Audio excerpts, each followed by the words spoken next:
Bonjour à vous. C'est Alexandre. Sous la Varangue, c'est votre émission. Sous la Varangue est une émission culturelle consacrée à l'art, aux traditions, à l'histoire et à l'événementiel. Aujourd'hui, nous retournons à la Nordève pour le salon de la formation.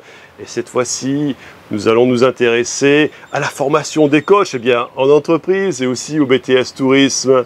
Et c'est tout de suite dans Sous la Varangue.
Je suis en compagnie de Monsieur Stéphane Damour.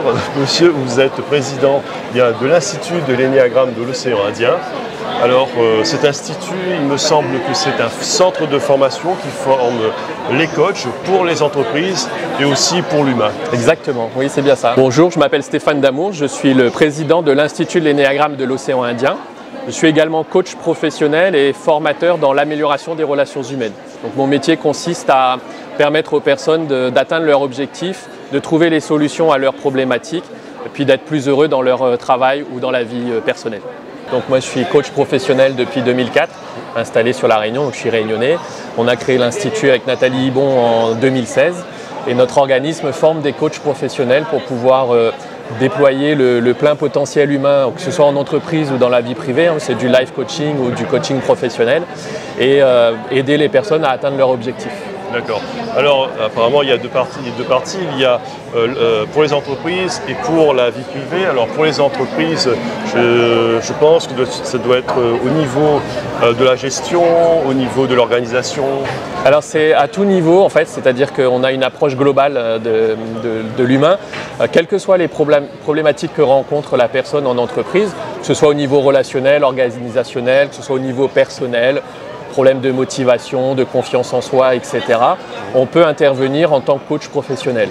Donc l'idée, c'est de dépasser ces problématiques, dépasser tout ce qui sous-tend la non-atteinte d'un objectif personnel ou professionnel et de se donner tous les moyens pour pouvoir réussir sa vie et dans la vie. D'accord. Ça, c'est pour les entreprises. Oui. Et maintenant, pour l'humain. Pour l'humain, j'imagine que c'est en rapport avec le développement personnel. Exactement.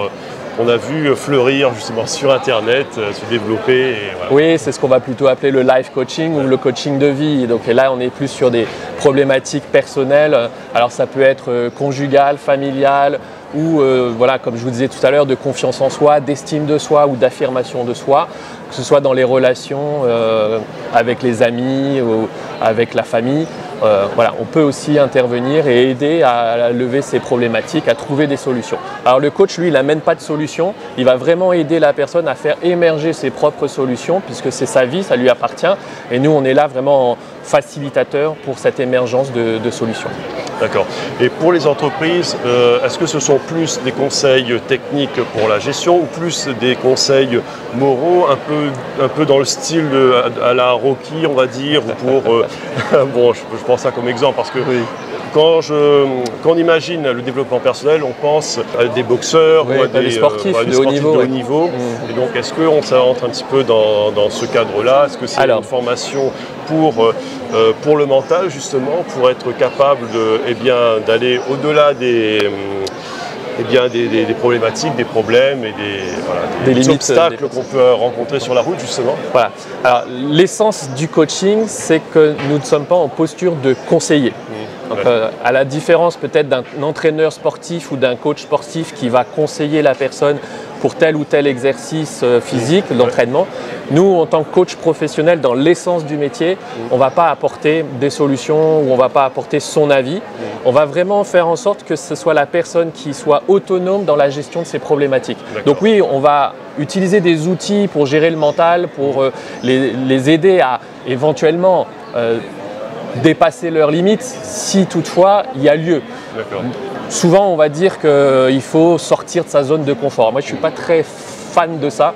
Moi, c'est plutôt élargir sa zone de confort plutôt que… en fait, la zone de confort, quelque part, c'est un petit peu la zone de compétence. Exactement. Voilà. Oui, puisque quand un expert, il sera toujours dans sa zone de confort, puisqu'il parlera toujours de ce qu'il connaît, et on le consultera, surtout pour cette zone de confort. Et sortir de sa zone de confort, c'est aller vers l'inconnu, et justement, c'est un domaine où on n'a pas d'expertise ou de savoir. Donc c'est très intéressant que vous parlez d'expertise, parce que c'est vraiment aussi dans la philosophie du coaching, c'est que nous ne sommes pas experts dans le domaine du client. Et le fait que nous n'ayons pas l'expertise du client, on va pouvoir l'amener à prendre du recul et à éviter d'être dans cette posture de conseiller.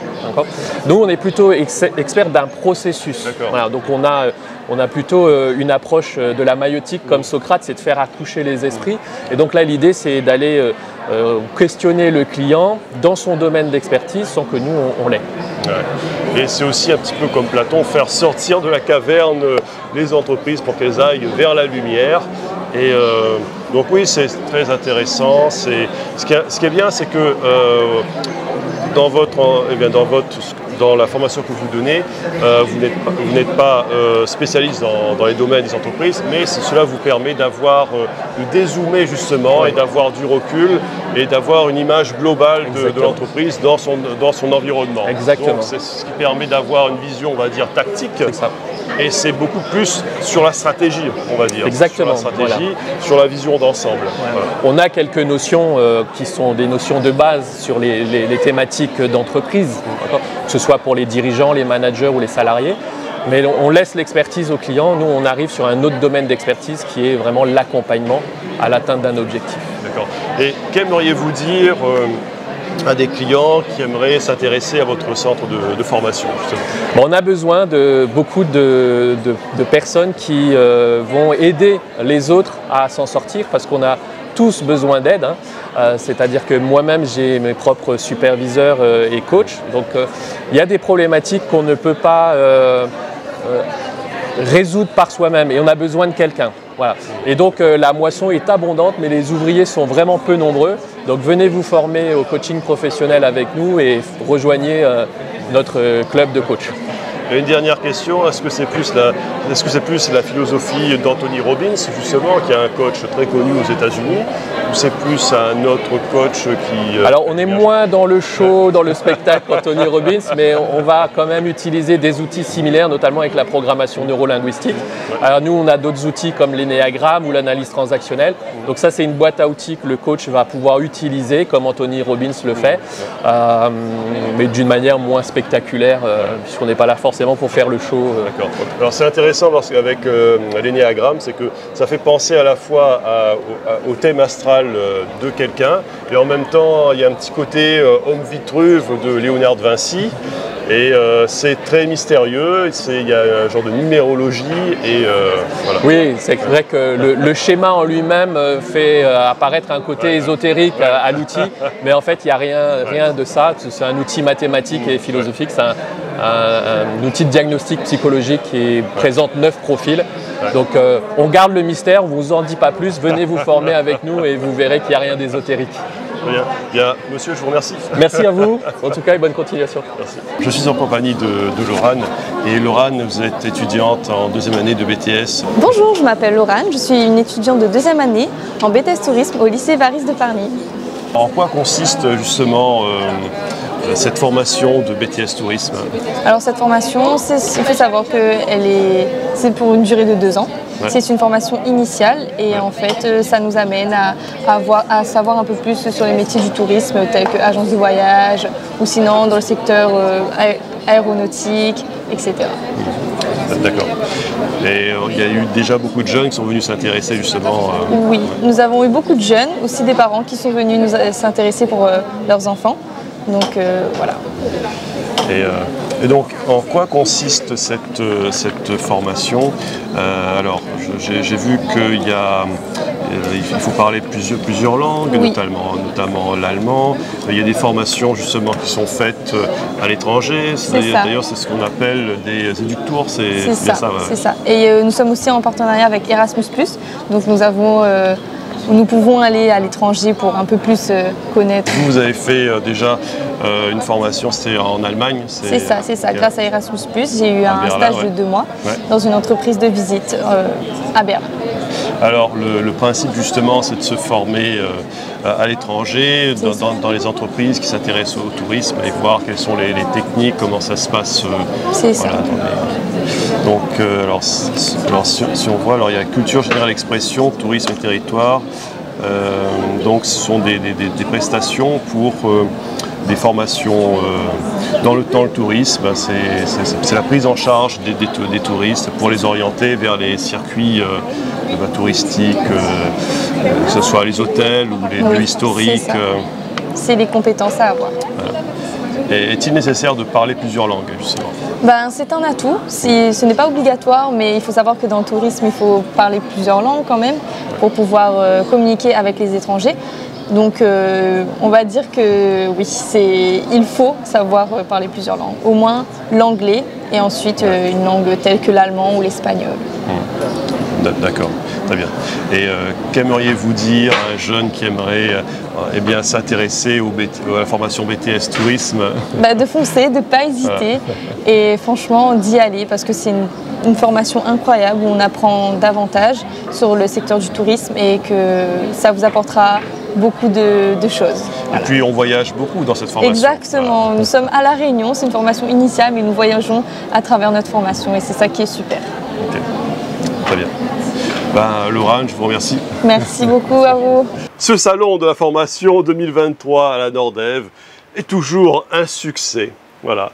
Et j'espère que vous avez pu trouver chaussures à votre pied dans ce salon de la formation, des emplois, des formations.